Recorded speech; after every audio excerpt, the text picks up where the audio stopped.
Ramesh sir, ஒரு பக்கம் திமுக ஒரு இன்டாக்ட் கூட்டணி, அவங்க ஆளும் கட்சி, அவங்கள்ட்ட மகிழா ஓட்டு எப்படி பீகாரில் எம்பி ஃபார்முலான்னு மோடி சொன்னாரோ மகிழா ஓட்டு நாங்கள் திட்டங்கள் மூலமாக வச்சுருக்காங்க. ஆனால் இந்த பக்கம் விஜய் காங்கிரஸ் இப்படின்னு அவங்க ஒரு அலையன்ஸுக்கு ரெடி ஆகிட்டு இருக்காங்க. அது கிட்டத்தட்ட நெருங்கிடுச்சுன்னு மணி சார் சொல்கிறதையும் தெரியுது, ஸ்ரீதர் சார் சொல்கிறது. அதிமுக பல இடங்களில் இந்த இடத்துல கோட்டை விட்டுட்டாங்களா? கோட்டை விட்டதை நீங்கள் எப்படி சொல்ல முடியும்? பலம் வாய்ந்த எதிர்க்கட்சி தமிழ்நாட்டில், பலமிக்க தேசிய ஜனநாயக கூட்டணி இந்தியா வாழுது. இதை எங்கே கோட்டை விட முடியும்? வெளி செய்திகள், பத்திரிகையாளர்களுடைய செய்திகள், அவர்களுக்கு வேண்டப்பட்ட செய்திகள் அப்படி திரிக்கப்படுகிறது. நீங்கள் இன்றைக்கு விஜய் வருகிறாரா வருகவில்லையா என்பதெல்லாம் கேள்வியே கிடையாது. அதிமுக பாஜக தலைமையில் தமிழ் மாநில காங்கிரஸ் உட்பட இன்னும் பல கட்சிகள் இங்கே உள்ள இணைவதற்கான ஒரு சூழல். பல கட்சிகள் யார்? ஏன்னா இந்த ரெண்டு பேரும் சேர்ந்ததுல என்டிஏல இருந்து பல பேர் வெளியில போனதுதான் அதிகம். இப்ப என்ன பண்ண போறீங்க? வருவாங்க சார். யார் வருவாங்கன்றது இப்ப நீங்க ஜனவரி மாசம் தெரிஞ்சிடும் சார். நீங்க யார் வருவாங்க நான் ஆருடமா சொல்ல முடியும்? இன்னைக்கு ஆல்ரெடி தேமுதிக வருவதற்கான வாய்ப்புகள் நெருங்கிட்டு இருக்கு. பாட்டாளி மக்கள் கட்சியில திரு அன்புமணி அவர்கள் வருவதற்கான சூழல் இங்க நெருங்கிட்டு இருக்கு. இன்னும் ஒரு சில பேர் வருவாங்க. நீங்க பிரிந்து போனவர்கள் என்று சொல்லுவது அது வேற ஒரு கதை. அந்த கதை உள்ள நாங்க வர முடியவில்லை. ஏனென்றால் அன்றைக்கு பிஜேபி அமித்ஷா அவர்களே தெளிவாக சொல்லிட்டார், அதிமுகவினுடைய உட்கட்சி பிரச்சனைகளிலே பாஜக தலையிடாது, தெளிவாக சொல்லிட்டார். ஆகவே 99 இல்ல 100% இரட்டை இலை சின்னத்தை வைத்திருக்கக்கூடிய அதிமுக, 100% அதிமுக தொண்டர்களை வாக்காளர்களாக வைத்திருக்கக்கூடிய எடப்பாடியார் அவர்கள் தலைமையில் தான் அதிமுக இருக்கிறது. ஆகவே அதற்கு எந்தவித மாற்று கருத்தும் இல்லை. அதற்கு எதிர்ப்பு தெரிவிப்பு. நான் உங்களுக்கு பீகார் எலெக்ஷனோட எல்லாருமே கம்பேர் பண்ணல. ஆனால் பீகார் எலெக்ஷன்ல பாஜக என்டிஏ கூட்டணி யாரையுமே, குஷ்வாவா இருக்கட்டும், சிராக் பஸ்வானா இருக்கட்டும், இல்லைன்னா ஜிதன் ராம் மாஞ்சியா இருக்கட்டும், யாரையும் தவற விடக்கூடாது அப்படிங்கிறது ரொம்ப தெளிவா இருந்து ஒட்டுமொத்த இடங்களையும் கிட்டத்தட்ட 200க்கு மேற்பட்ட இடங்களை அவங்க கைப்பற்றி காட்டினாங்க. அதுக்கு அவங்களுடைய அலையன்ஸ் ரொம்ப முக்கியமாக இருந்துச்சு.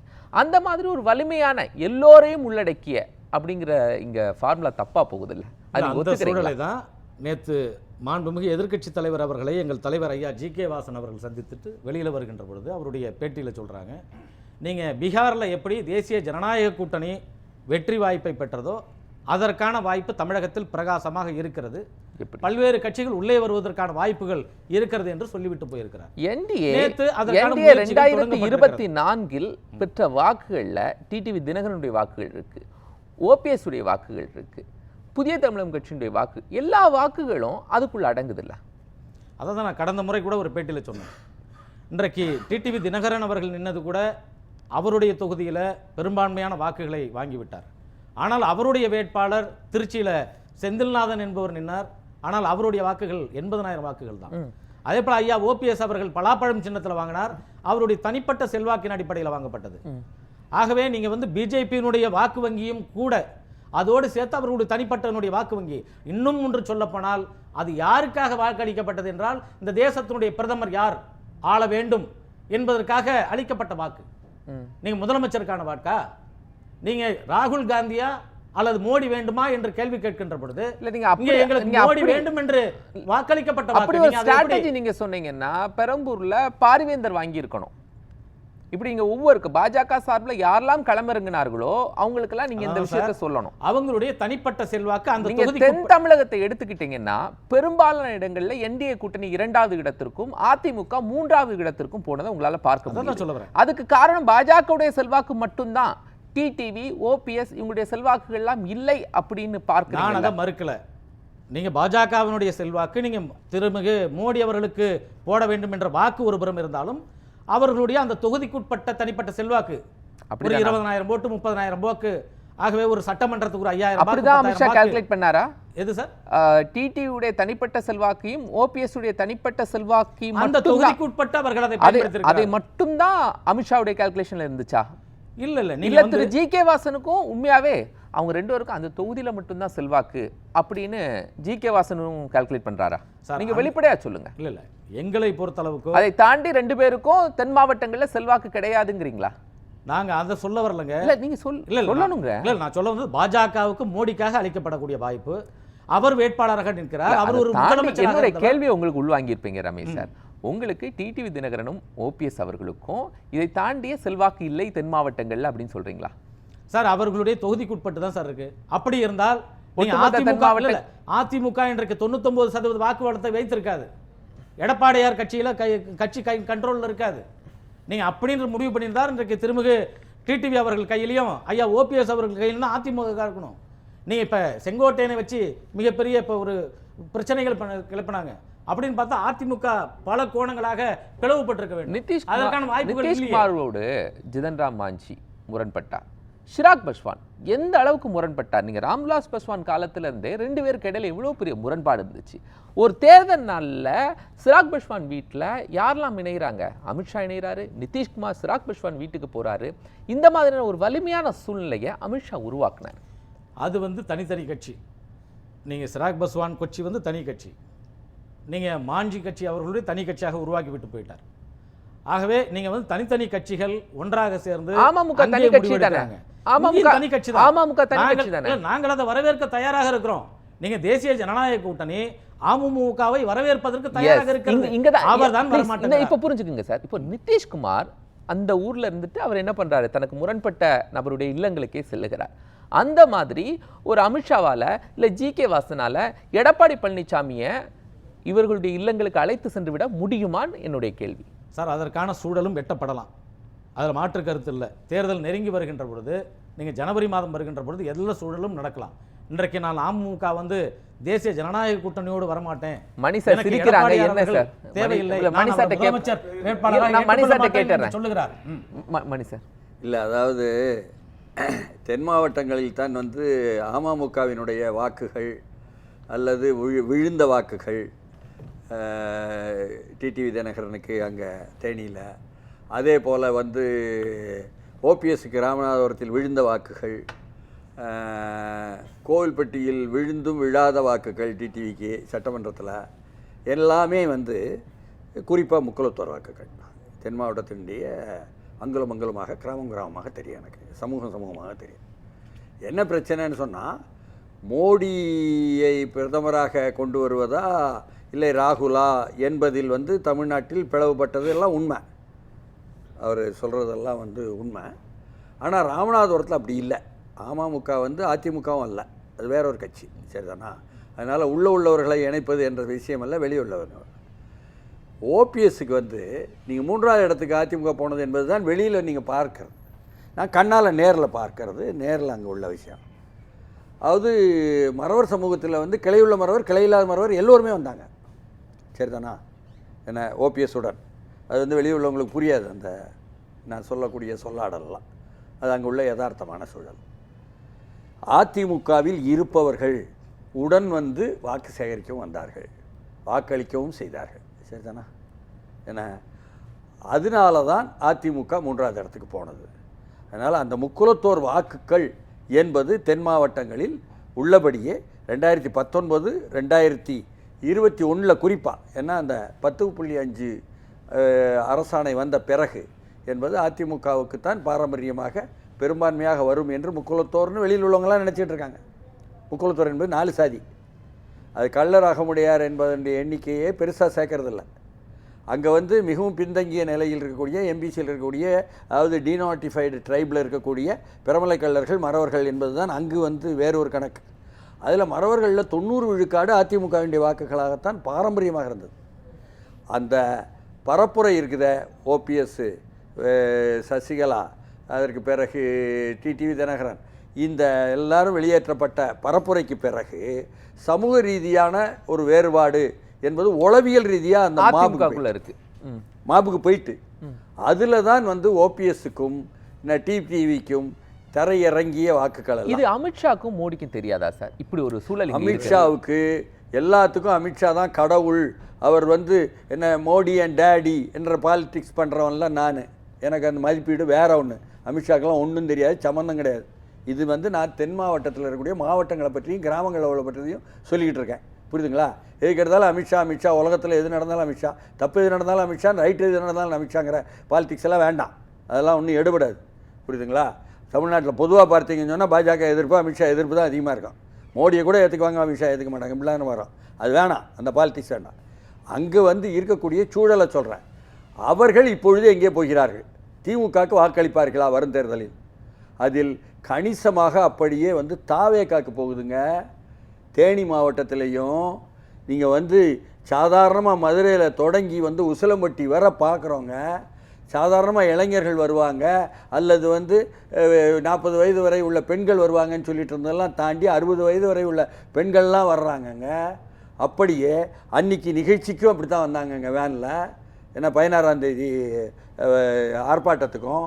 அதனால் கிராமமாங்க, பிகே கிராமம், பெரமலைக்கல்லர் கிராமங்கள்னு சொல்லி போட்டு, புரியுதுங்களா? தாவேக்கா என்பது எல்லோரும் என்ன நினச்சிக்கிட்டு இருக்காங்க, போன வருஷம் தான் ஆரம்பித்த கட்சி, அதனால் தலைவரெல்லாம் இல்லை. என்ன 16ஆம் தேதி நிரூபித்தாங்கன்னு சொன்னால் 30 ஆண்டுகளாக இருக்கும் இயக்கம். விஜயுடைய ரசிகர் மன்றமாக இருந்து மக்கள் இயக்கமாக மாறியதில் ரசிகர் மன்றத்தில் முன்னோடிகளாக இருந்தாங்கள்ல, அவங்க தான் இங்கே ஒவ்வொரு மாவட்டத்திலையும் பொறுப்புக்கு வந்திருக்காங்க. அவங்க வந்து சாதி வேறுபாடு இல்லாமல், சாதி மத வேறுபாடு இல்லாமல் இணைந்தே செயல்பட்டதனால் இப்பொழுதும் பட்டியல் சமூகத்திலிருந்து வந்தவர்கள் தலைமை தாங்கினாலும் எல்லோரும் ஒன்று என்று வந்திருக்கிறாங்க. இது தூத்துக்குடியில் பார்த்தோம், மதுரையில் பார்த்தேன், திருச்சியில் பார்த்தேன், விழுப்புரத்தில் பார்த்தேன், பார்த்துட்டு சொல்கிறேன் நான். ஒரு கருத்து நீங்க சொன்னதுல ஒரு, ஏன்னா நீங்க கேட்ட கேள்வி அவர்கிட்ட வந்து ஓபிஎஸ் இடமும் சசிகலாவிடமும் அல்லது தினகரனிடமும் அமித்ஷாவும் எடப்பாடியும் சேர்ந்து போய் பார்ப்பாங்களா, பெரம்பலூர்ல என்னாச்சு, ராமநாதபுரத்தில் என்னாச்சு கேட்டீங்க, அவர்கிட்ட கேட்டீங்க இல்லையா?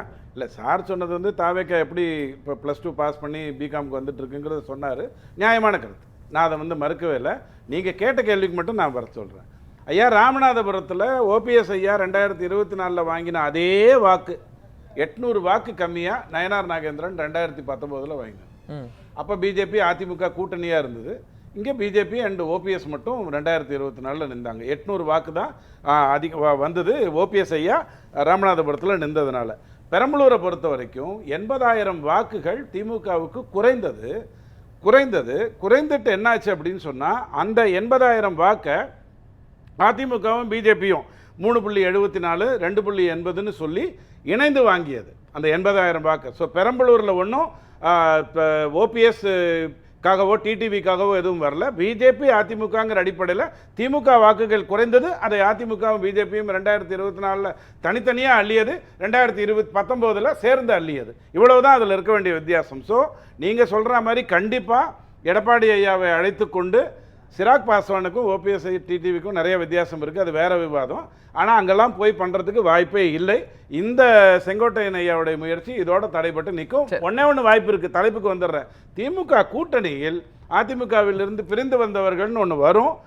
ஏன்னா விஜயால அதிமுகவை விமர்சிக்க முடியாது, பிஜேபி விமர்சிக்கலாம். அதிமுக கூட்டணிக்கு திமுக கூட்டணி பிரிஞ்சு வருவாங்களா? நீங்க வருவாங்களா? சரியா புரிஞ்சுக்கணும். தாவேக்கால ஓபிஎஸ்ஓ அல்லது டிடிவியோ அல்லது செங்கோட்டையன் ஐயாவோ இந்த அதிமுகவிலிருந்து பிரிந்து வந்தவர்கள் இருக்காங்க இல்லையா, அவங்க கண்டிப்பாக தாவேக்கா கூட்டணிக்கு போவதற்கான வாய்ப்புகள் நிறைய இருக்கு. விஜய் வந்து பாஜகவையும் திமுகவையும் திட்டுவார், இவங்க போய் எடப்பாடியா துரோகின்னு வாங்க.